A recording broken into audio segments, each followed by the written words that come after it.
Before going to college, I asked my mom to help with tuition and I'd find my own way for accommodation and general money. She said no and that I should just work harder. Fine, I got 2 jobs and earned a scholarship in my second year. I had to pay for my own party for my graduation because she said she wouldn't. When I got offered a job across the country, I asked her to assist me with just the first month's rent and I'd pay her back when I got paid. She said she couldn't and I had to let the job go, despite it being a golden turkey given to me on a silver plate. But whatever, I managed to get another job closer after 6 months of unemployment. All this time she had a savings account with money she'd been saving and what my late stepdad left her. There's a lot of money in there. It wouldn't have rendered her destitute to have helped me on at least one of these occasions. Still, it's her money and I'm really not an entitled kid, so I never brought it up, even though I've always known about the account and let it go after she said no. She used to say it was for her retirement and I completely respected that. She's been dating Dave for about 5 years now, and recently Dave got in trouble with the law and needed bail money. A lot of money. 6 figures. And my mom paid for it. Not only that, but she's going to pay for his lawyer. All from the saving account. When I heard this, I got upset because what in the world? She didn't even consider helping me out but didn't waste a second hopping to the bank for her troublesome boyfriend. I told her she was a crap mom and unsupportive, then we had a back and forth where she called me ungrateful and entitled, so am I the idiot here? Not the idiot. I firmly believe that when you have a child, you're financially tied to that person for life, not until you turn 18. It would be one thing if your mom was saving that money for retirement, but she made it clear that she wasn't. She was saving it for some deadbeat loser who allegedly did something so awful that his bail was in the 6 figures. You're not entitled to ask for help from your mom. Your mom is the idiot for repeatedly refusing to help her child with very reasonable expenses and then turning around and throwing it away for some guy. I think the dude scammed OP's mommy. It's going to be glorious when you can tell her, "I told you so," smugly when she realizes she wasted all her money on that flea bag. Even more so when she inevitably comes to you with her hand out. Tell her she should have just worked harder and she'll need to get a job if she needs money that badly. If he jumps bail, please update. That would be the perfect cherry on top. Wow, honey, your mom had 6 figures in savings and used it to bail out a loser instead of her daughter's tuition. She can't be bothered with, what, $5,000 or less for moving? First month expenses for her child so they can succeed in their career? Even without the boyfriend being in trouble, I can't fathom the mindset of a parent that wouldn't pay 1 month of rent for their child to move for an excellent job, knowing full well that they can easily do it and will get the money back. That's some crappy mothering. You're calling it as you see it. OP, you sound smart and capable. However, your mother has issues apparently by putting her terrible boyfriend ahead of her daughter and daughter's education. I'm speechless. It might be time to distance yourself from someone who has failed you repeatedly and clearly does not have your best interests at heart. You'll probably hear from her again when she needs money for a nursing home, and then it'll be your turn to tell her she should have worked harder and she sounds entitled. I, 22 female, best friend John, 23 male, and I have been friends since we were kids. We were very close as kids and we had a fake wedding when we were 7 and 8. In high school we recreated fake wedding pics and he had one of these pics in his wallet. John has distanced himself from me since he got with his girlfriend, Dinah, 23, around 2 years ago. We still hang out, but he always makes time for Dinah first instead of me. The only way I can see him now is if we go grab coffee once every few days, but other than that, he won't come to my house when we used to have sleepovers and movie nights, and won't invite me to his house either. I feel neglected and hurt because we've been inseparable since we were small kids. A couple of days ago, I grabbed coffee with him at a coffee shop. When he opened his wallet to grab his card and pay, I noticed he'd put a pic of him and Dinah where he had our fake wedding pic. I asked him about it and pointed out how I noticed, to which he only said, "What about it?" I was like, "Really? Why did you have to take our picture out and replace it with him and Dinah?" He said, "Dinah is his girlfriend and he doesn't understand why I'm making such a big deal about it."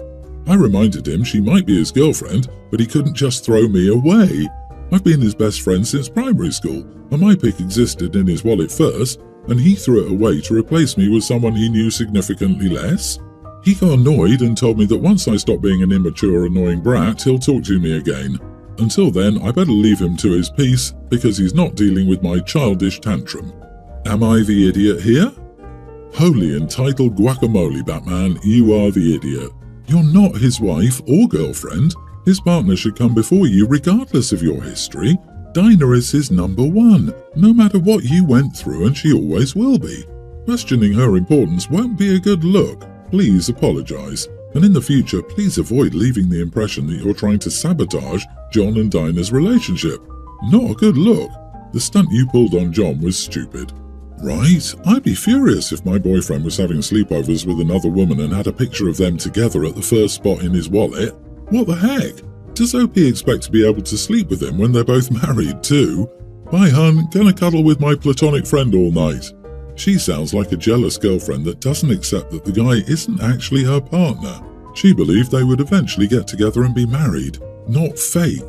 Yeah, the whole fake wedding at 7 and recreated the photo in high school just screams she thought it would all be real one day. She describes wanting an emotional affair with him by placing a greater priority on her over his girlfriend. That's not a friendship. OP, you are the idiot. It doesn't matter who knew him first, it's not a competition. For all you know, she could be his future wife. If I were him, I'd cut contact with you solely because you don't respect his relationship. Unfortunately, not all friendships last into adulthood, and you just made it exponentially easier for him to walk away from this friendship by refusing to admit you're jealous that all the attention he used to give you now goes to someone else. My wife's sister is getting married at some point and is working out the specific details. She and I get along fine, and our daughter, pre-tween, adores her and always asks to visit, and she's happily babysat when in a pinch. She recently dropped by and asked if we'd be alright with our daughter being her flower girl. We were both happy she asked, but I did have some concerns. Our daughter is low-needs autistic, meaning she usually copes fine with most situations, but sometimes she needs extra help.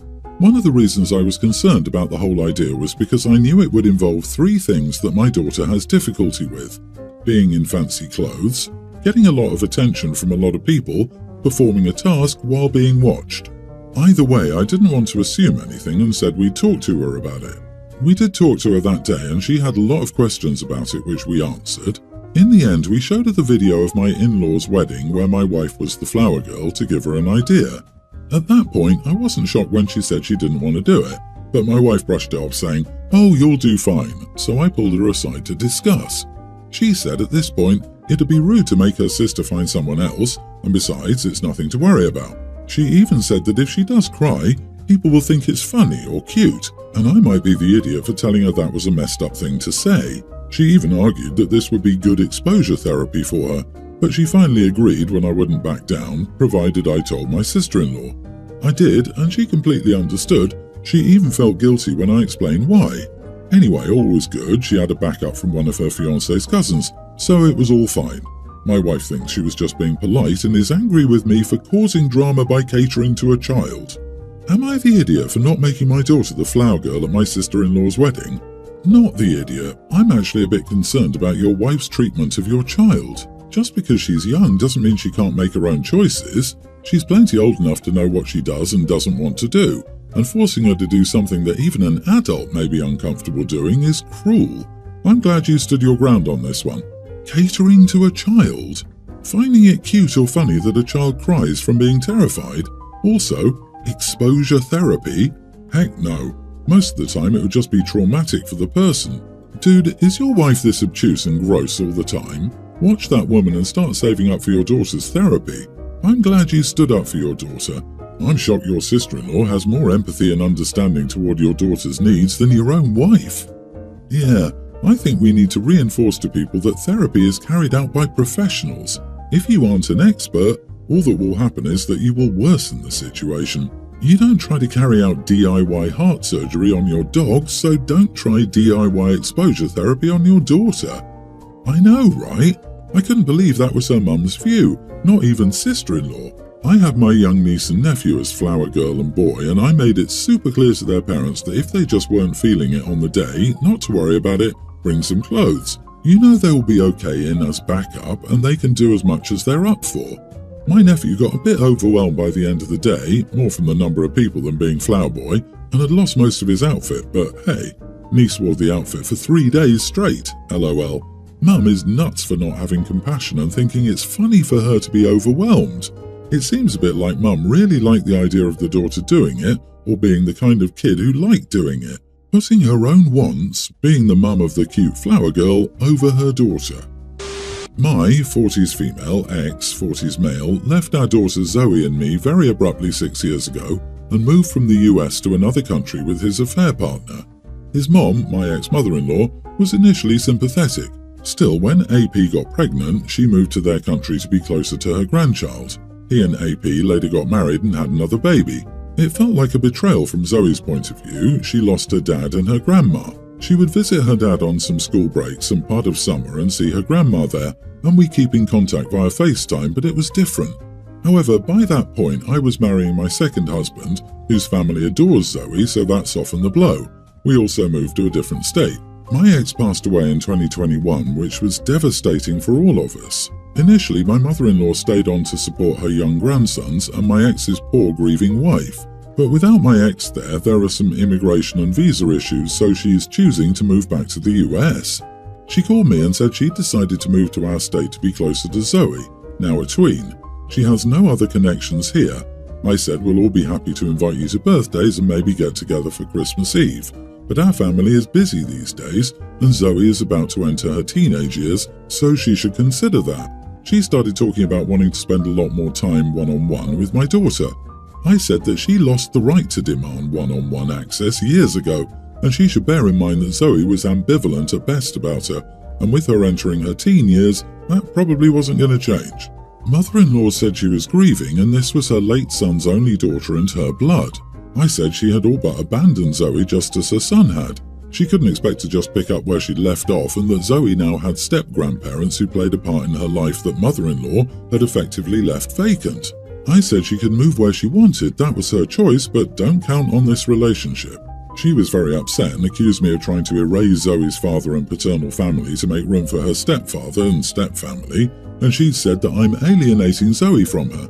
For example, she's upset that I told Zoe in passing she was having visa issues months ago because it interferes with her "I'm coming back just for you" narrative. And the truth is that I've always made sure Zoe is nice and civil, but even before my ex died, I haven't done much to encourage Zoe to deepen the relationship with her grandma. It was hard for her to visit her dad and see my ex-mother-in-law being her half-sibling's grandma.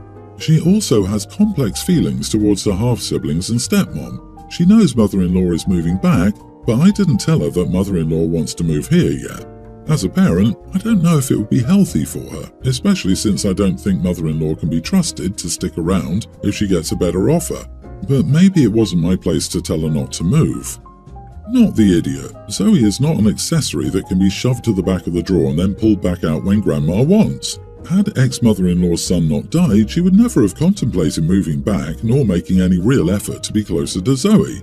Zoe is not her consolation prize now that her son has died, and visa issues mean she can't stay with his second family. This is precisely what I was going to say. If the ex hadn't died, then the mother-in-law wouldn't have made any effort to get close to Zoe, probably ever. She was fine leaving her blood behind when she left and didn't get to pop back into your daughter's life as a consolation prize, no matter how much she's grieving. That's not your daughter's cross to bear. Your boundaries, all for your daughter's sake, are more than reasonable. She's not thinking at all about what's best for your daughter. Also, by doing this, ex-mother-in-law is now abandoning the other kids exactly the same way she left Zoe. They spent their entire lives up to this point with her around and present, and now, all of a sudden, she's ghosting them the same way Zoe got ghosted years ago. Grandma didn't change. My girlfriend, 21, and I, 21 male, were at my parents' house for dinner. Before dinner, my girlfriend was inside talking to my parents while I was playing ball with my brothers, 18, teen, and tween.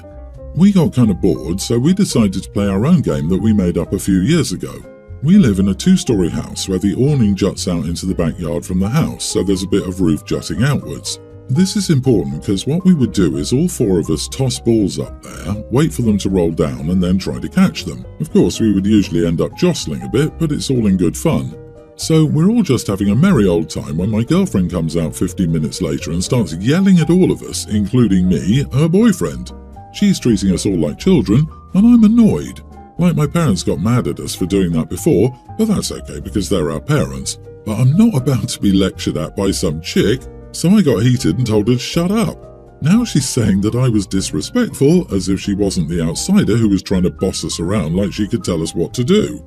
I've been noticeably distant after I told her to apologise to my brothers and me for making us feel weird in our own house, like it's our damn tradition, not hers, so she doesn't get a say, but she said no. Am I the idiot for telling my girlfriend to shut up? I'm not about to be lectured at by some chick. I'm sorry, is she a stranger to you? LOL. That language would be gross anyway. It makes me not trust your version of events at all.